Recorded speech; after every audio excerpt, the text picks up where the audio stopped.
Hello everyone and welcome, it's Left Playing back with another video on scrap mechanic planes. So, under my last video I had a comment by Stray Gaming and he asked me if I can make a plane with failure control panels on the back so you guys can select a failure and an altitude for it to happen and basically, yeah, destroy a plane, practice emergencies, that kind of stuff. And I thought that was an awesome idea, so I went right to it. And it's not done, but the plane is done, and I wanted to show you my progress, what I have so far. So first I'm just gonna give you a quick tour around the plane, what's in there, what are the features, and yeah, we take it for a spin in the air, see what happens, and I'm gonna tell you my plans for the future of this plane, and what I want to have in this plane once it is finished. Yeah, first let's just have a look around here. There's already, the basic systems necessary for flying the plane are already in there, so all the controls. Some of them need some tweaking still. It's not perfect yet, but it flies. It's able to fly, and that's the most important thing.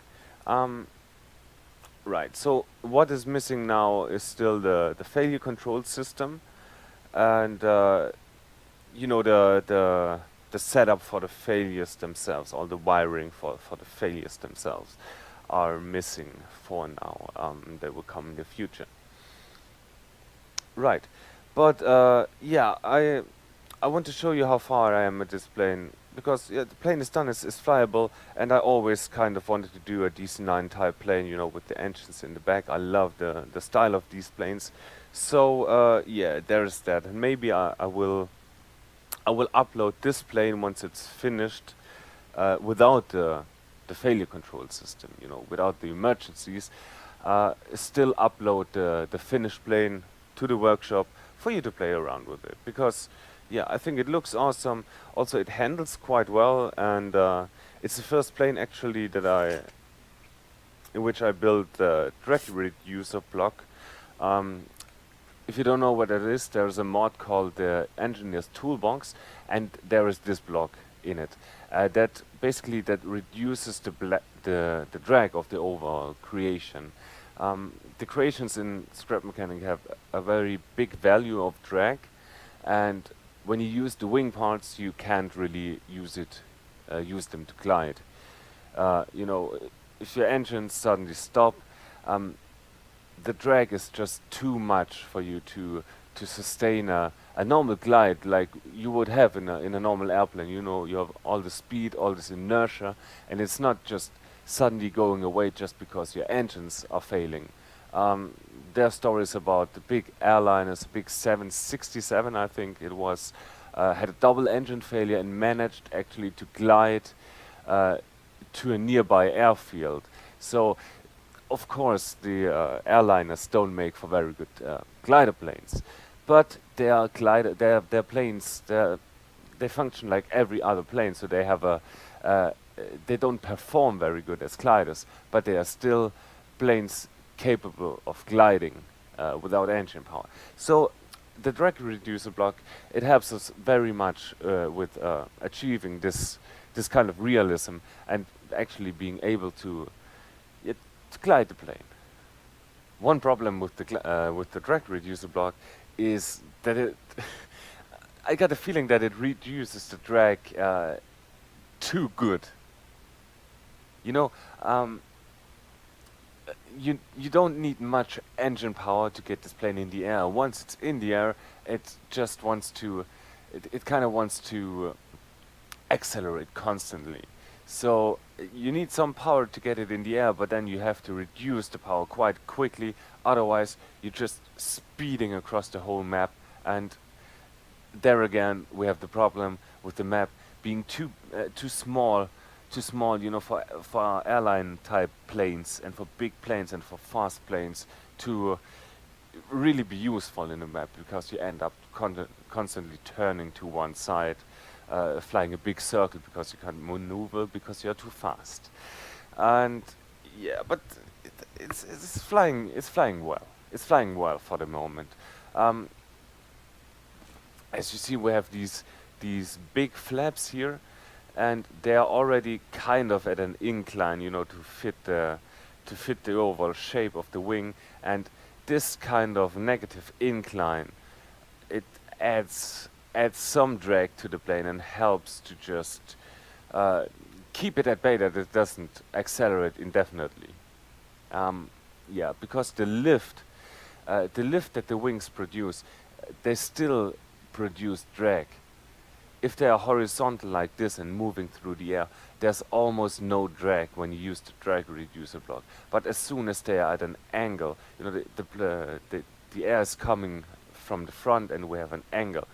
We have an upward force, the lift produce, but also a, you know, horizontal force, the drag created, because the lift produced by the wings always acts, if we imagine it has an angle of attack like 30 degrees like this, it acts always perpendicular to the surface, and we can split this lift force up into actual lift that's going up and drag that's, you know, that's pulling the plane. Yeah. Apart from that, it's the plane itself will be breakable in a way. Let me explain that. Once we go inside the plane, you will see that the wings, they're actually angled backwards, and that's because that's how the wings look in real life. They are uh, we don't have a trailing edge that's perpendicular to the plane. Um, the leading edge and the trailing edge both are at an angle, and yeah, we could try to simulate that with, you know, the angled parts, but we are very limited in terms of which angles we can have. Also, you know, the control surfaces and the flaps on the trailing edge of the wing, it becomes very complicated when we are still within the grid, within the, you know, right angled grid, and have something that moves but has an angle, um, is swept back. So really the most easy way to accomplish all this is to just build the wing and sweep it back manually. And because we have the smart engines, this is this is also practical. We can do this because, of course, at these two bearings, so the wing is swept back, obviously, and it's also kind of angled up. I think 3 degrees only, because normally uh, airplane wings in airliners have what we call a dihedral, just the upwards an upwards angle. The wings are not totally horizontal. For the DC-9, they're kind of horizontal, but not totally. It's 2 or 3 degrees only upwards angle. But this angle already has an effect at the overall behavior of the plane in the air, because a dihedral, an upwards angle of the wings, kind of adds to the overall stability of the plane. So when the wings are angled upwards, the plane has a natural tendency to level itself out. Um, and it also works the other way around. If the wings are angled downwards, like we have yeah, when the wing is at the top of the plane, like in the Avroliner, in the big Galaxy planes, you know, the military planes, the C-5 Galaxy, the C-17, these wings are all angled downwards. It looks like they are hanging from the plane, and this decreases the stability. But since the wings are at the top of the plane, it already has the tendency to balance itself out, because all the weight of the plane itself is below the wings, and because these planes, they would be maybe too stable in the air and didn't want to bank very much. So we kind of take away the stability to make it more unstable in the air, just to help with with the banking of the plane. But yeah, that's just on a side note. We don't need that. It just look at it, see how it looks cool, and that's enough for us. What's important is that if these wings are on bearings, of course we can turn them. If we run into the wall or clip something with these wings while flying, of course they are strong, but they are not strong enough to withstand an impact. And that way we can measure if the wings are as they are supposed to be, or if the wings are being bent back or bent forward. And if that happens, you see we have these sensors here and here. And if that happens, if these sensors activate, well, we trigger the dynamite and the wing will explode and fall off. That's one way to destroy a plane without even, setting an emergency with the emergency selector panel that will come in the future. If you run this plane into the wall, the wings will fall off. That's just the way it is, and that's the way it is in real life. You can't just run into a wall, pick up your plane, and continue flying. Will be destroyed. So that's what we are doing here. Yeah, I had to use this sensor as an activation sensor for the whole system, because when we put this plane on the lift, of course the wings are along the normal grid, and so this sensor is activated, so that way if we put this plane on the lift it would explode right away. We don't want that. So only if the wings are swept back, the sensor will activate a timer, just to give us a little time between the activation of the whole system and these sensors being active, because sometimes when the wings sweep back they kind of jiggle back and forth for a bit, and that could activate these sensors. I don't know. Yeah, just we spawn the plane, the wings sweep back, activate this, activate that. After 5 seconds the whole thing is active. These are armed, and you shouldn't run into a wall or clip anything with your wings, because they will explode.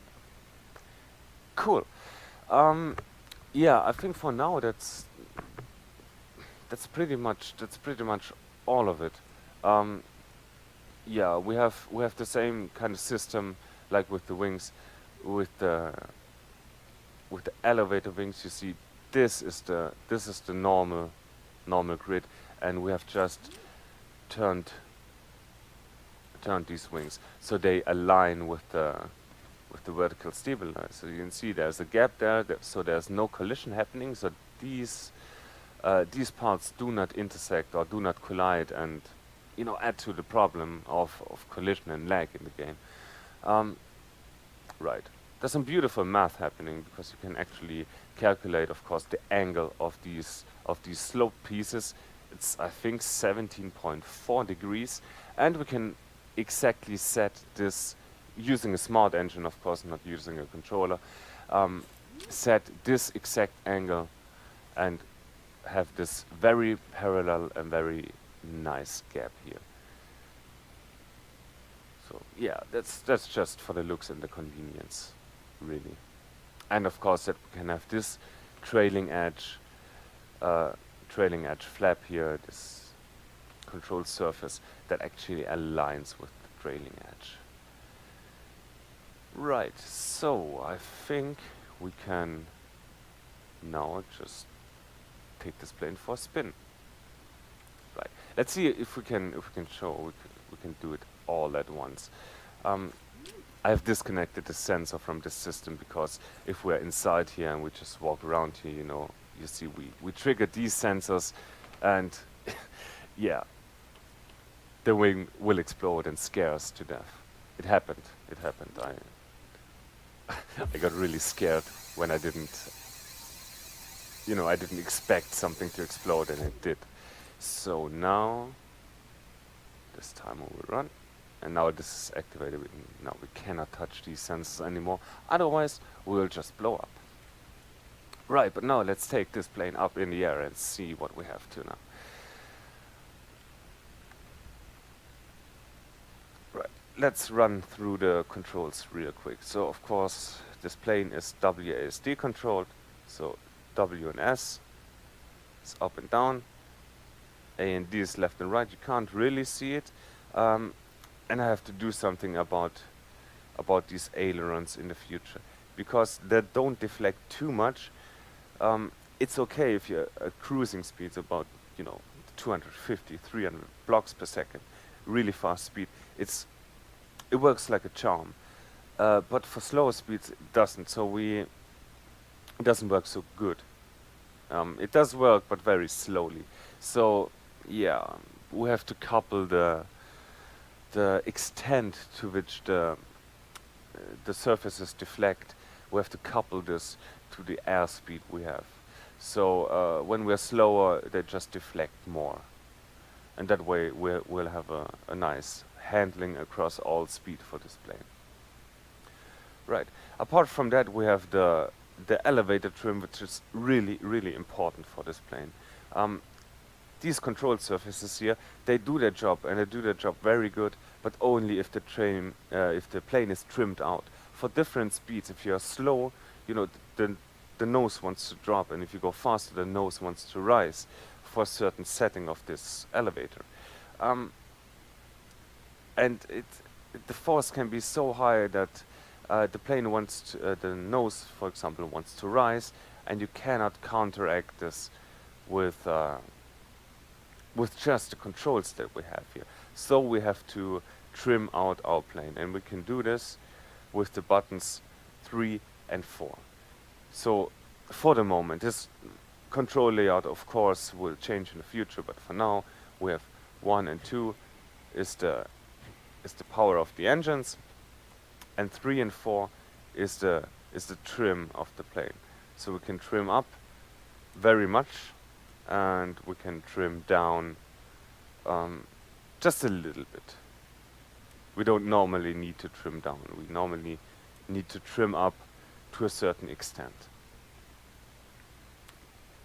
Right, and I think that also it looks very awesome. It looks like that in real life, the trim. Cool, so we can do that. Of course 5, 6 in our layout for now is the AD and WS converters. What do we have? 7 is the flaps. They don't drop very much, and it's a very easy flap system. If you remember the Dash 8, we had different stages of flaps. We don't have that here. We just have flaps up and flaps down, and also not so much of flaps, because due to the drag reducer block, if we lower the flaps too much, we have a very high amount of drag, and we need a lot of engine power. Also, the state of the flaps, it affects your balance, your longitudinal balance of the plane. So we have to use a lot of trim up when the flaps are down, and this big surface being pushed into the airstream, this also very much influences our drag. So we need even more engine power. So to counteract that, we only have a little bit of flaps that do their job good, and yeah, that's it. What else do we have? What's 8? 8 is our reverser for now. Just if we are stuck against the wall, we can, you know, back up. That's not gonna stay, obviously.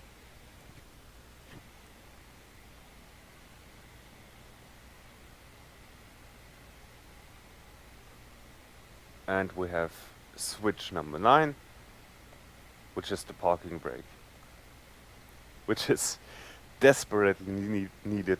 I waited a long time to build it in, but you need it, because you see, if I turn off the engines, due to the drag reducer block, we will not slow down. We will slow down very slowly.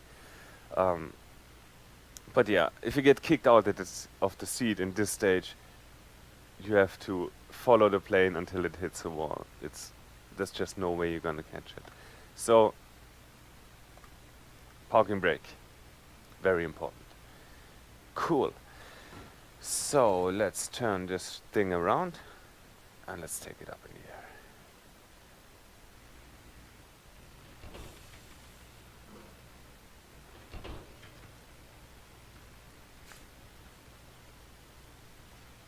Okay, did I actually activate the thing? I did. Right. So you see there's a 10th button, and our 10th button, that's just a little flamethrower in the engine, just to show you what an engine fire will look like in the future. Speaking of which, Stray Gaming didn't specify which kinds of emergency he would like to see, and also I'm gonna ask you what do you guys want to see, what kinds of emergencies?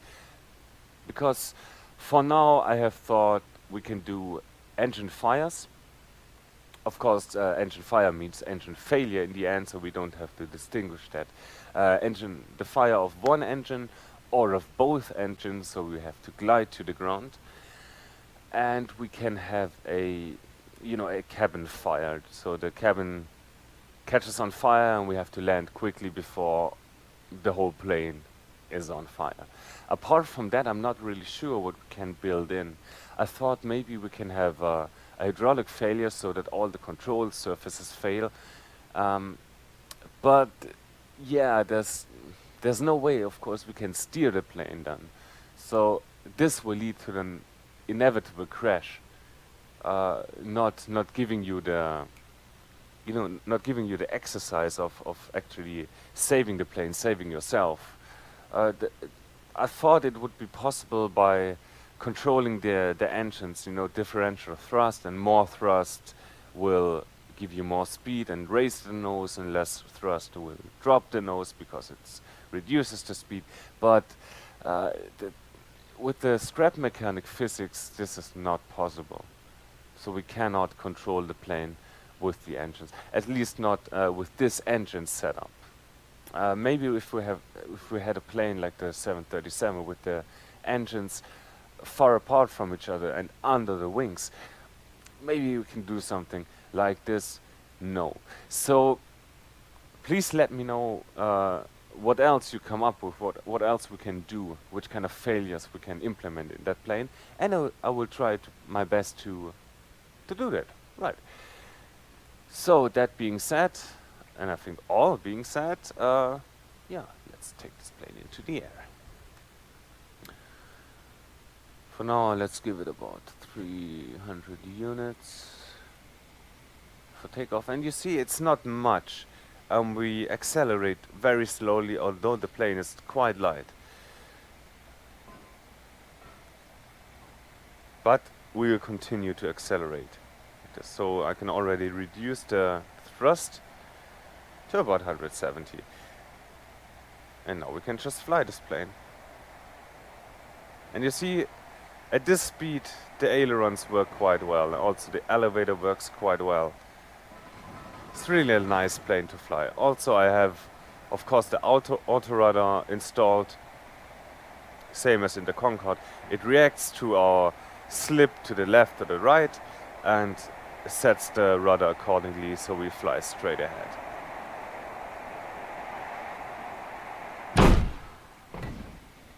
Okay. Okay, I think we overstressed the wings. Went too fast.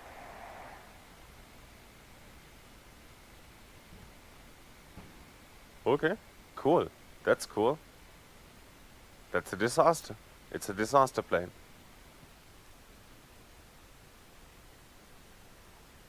Cool. Let's load in a new one and set the engine on fire, shall we?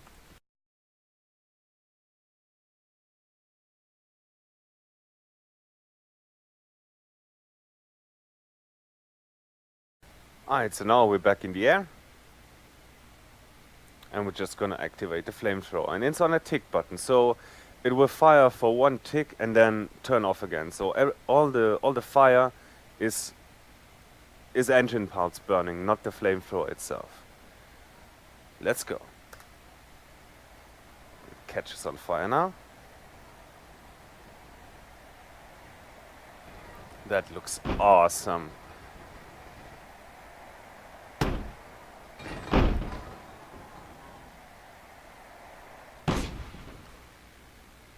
Oh shit. Oh shit.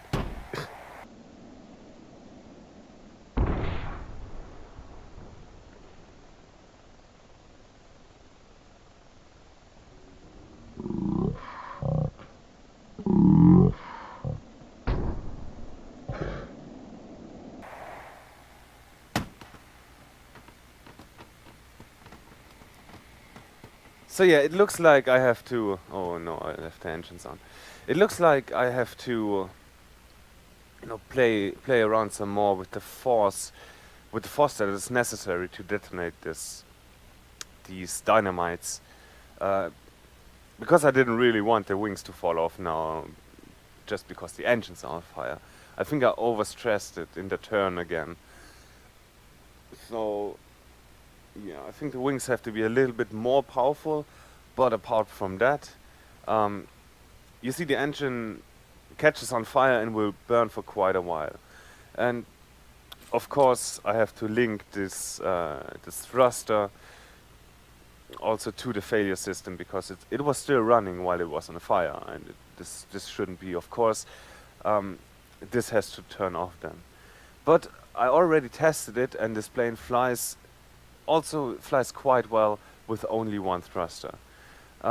Especially because we have the auto rudder, the automated rudder, that very nicely compensates for the asymmetric thrust that we have.